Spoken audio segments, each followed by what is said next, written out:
Hey guys, welcome back to another Hobby Talk. So today I'm going to get on here and talk about how my friends and I enjoy card games or games in general. So I used to run a game night at my house every Monday night. We'd all get together, we play board games and stuff. But we're going to keep it on the same general level of card games. Um, so we play, in terms of card games, we play Yu-Gi-Oh! As like a draft thing, and we bought a bunch of pre-made Pokemon decks. So we kind of play Pokemon very much like a like kind of like a board game almost. So we have this little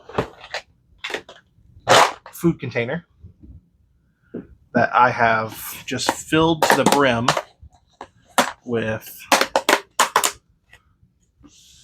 miscellaneous dice, tokens, damage counters, damage indicators, you know, markers. We have the cardboard ones down here on the bottom right here. All sorts of different sets. We have the acrylic, reflective, and the ones that you're kind of getting now. Uh, we have extra dice, V-star markers. In case somebody doesn't have a V-star marker, we usually keep it with the deck if it comes with it. V-star cards, condition sheets. That way, everybody can kind of remember, hey, if I'm confused, which way do I turn it? Or what do I do if this? Uh, Rule books. These are kind of outdated, I think. Some of these are kind of outdated, but the rules don't really change very often, and Pokemon does a great job at kind of here's your baseline rules and here's what the cards do and what you can and can't do.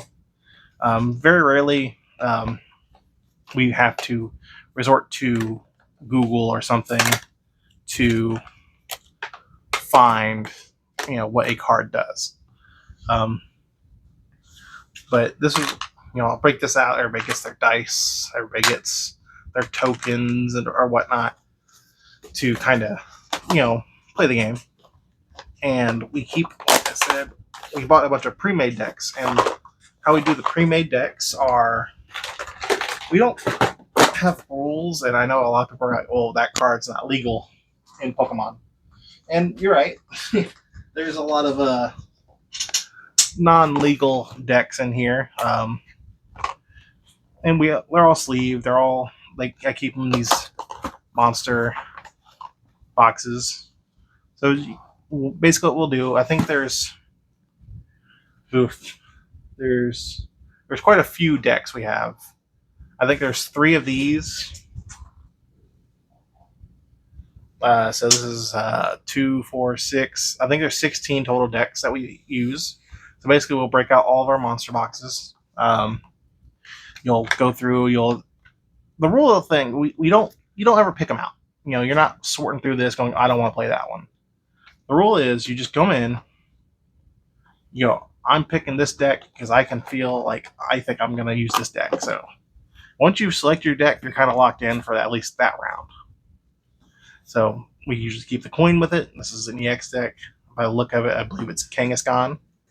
They are sleeved. We just bought a bunch of random sleeves to do these. I didn't spend all my money on them. People contributed to them. I believe this is a Kangaskhan. I believe. Um, but yeah, so basically you pick your deck. Everybody would kind of get a minute to kind of thumb through their deck to kind of see, hey, what is this deck? What does it do? What cards are in here?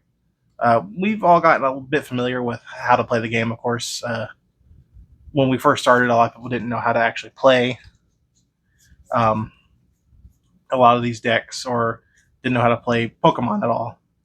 So we would have to show a lot of people. So we started off with the very small, like beginner decks. So the great thing about Pokemon is that they have tiers of Pokemon, um, like in terms of like difficulty levels.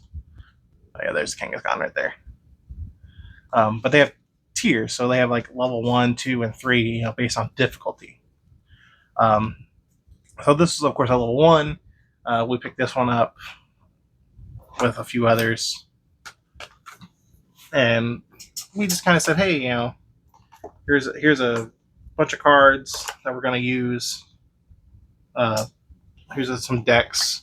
And everybody kind of, I said, if you go out and buy one, you want to leave it here, by all means. Leave it at my house. You can use it whenever. No one made one. Okay, so these are using Dragon Shield sleeves. I love Dragon Shield. That's my personal sleeve of choice, to be honest. I do like Ultra Pro. Ain't nothing wrong with Ultra Pro at all. But love Ultra Pro. Get these out. I believe this is a Regieleki deck. Yeah, this is a Regieleki. But yeah, my friends went ahead and bought theirs and said, I want this one to be used. So they would of course get first run on the one that they bought.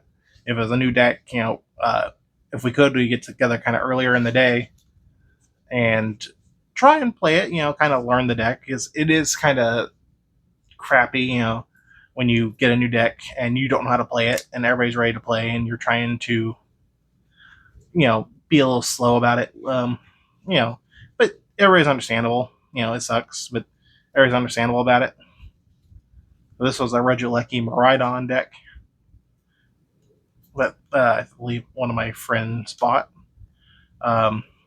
We also have the Origin Form Palkia deck. We have that one too.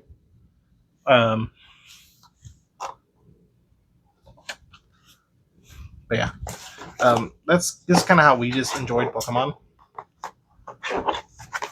So I'm gonna show you guys something crazy. I know a lot of you. I'm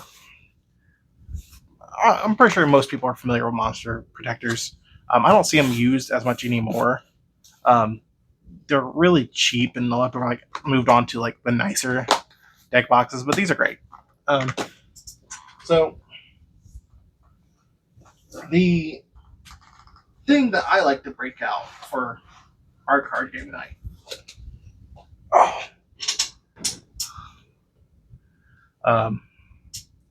Outside of the other decks. So we got these decks right here.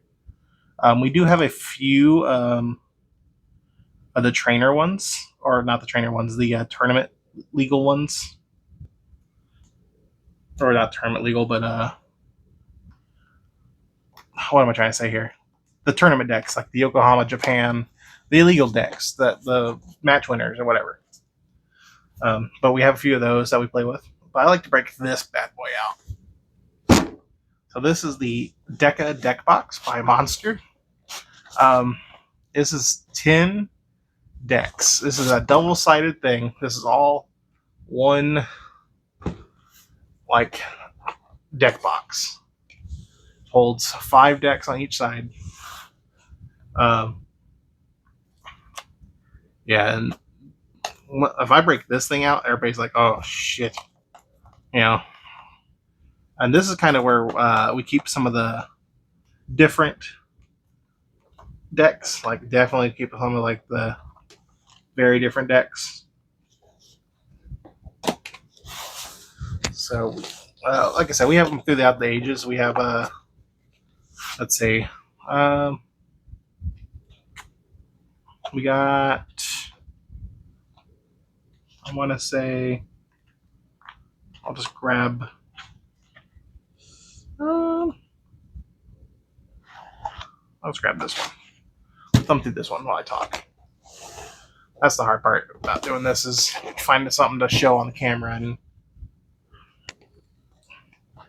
this is a Pokemon Go deck.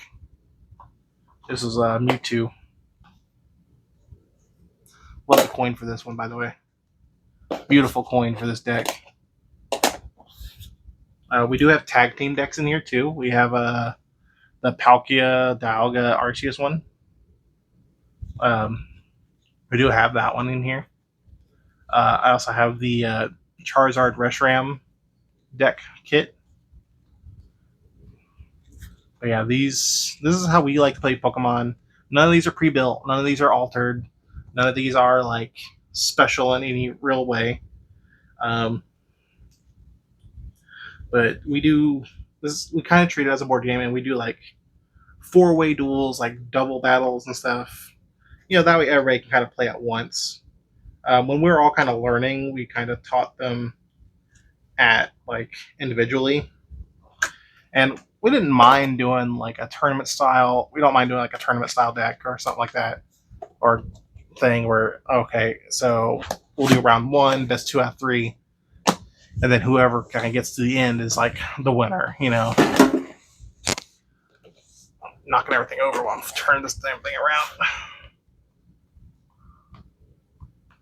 But yeah, these are great. If you've never heard of monster boxes and you like have like a bunch of home decks that you just kind of run, or you just need storage, these are great. These are usually on sale. You can buy them in multiple packs, multiple colors. They're not like I'm not gonna do a shake test on this because this thing is well, a monster. This thing is solid. Yeah, that's how we play Pokemon. Maybe I'll get into competitive play. I do play the online game. You've probably played me on there a couple times if you play it actively. But yeah, let me know how you guys enjoy your hobby or card games or anything like that. Oh well, actually, so how we enjoy Yu-Gi-Oh! Before I get off, I have a bunch of my bulk, and we just have them kind of in these. And everybody builds a deck. Everybody kind of knows the rules to Yu-Gi-Oh! I have two of these, by the way. Everybody goes in and digs out cards. They are kind of sorted, but they're not sorted. Everybody goes in, gets their cards out, kind of sorts the cards and picks out stuff, and that's kind of what you use. You know, that's how you play the game. That's how you're gonna be. That's what you're running for that night. I don't really have archetypes. You're just kind of flying by the seams in terms of what's in here. I do pull cards out. I put cards in. It depends on what I'm doing, what new sets are out. And it is kind of it's fun to have like a little Yu-Gi-Oh draft play. It is fun to have like a little Yu-Gi-Oh draft play every so often. Just pull out a little chunk, and you just kind of thumb them through and go, all right, so I'm going to be running Digital Bugs, it looks like, or Constellars, you know, just whatever you might, you know, find that tickles your fancy. That's how we like to play our casual card games. I am more competitive with Yu-Gi-Oh. I've been in Yu-Gi-Oh a lot for a while. But yeah, that's how we like to play our card games on our game night. We also have board game stuff, which I'll do a lit video later on board games to kind of talk about those. And maybe those will start off a new series of videos kind of talking about what board games we like to play. All right, guys, let me know what you guys think. Do you guys do something similar? Are you guys interested in doing something like this for your gaming group if you have one? Let me know it in the comments. Don't forget to keep on collecting. You guys have a good day. Don't forget to like, comment, and subscribe. Peace.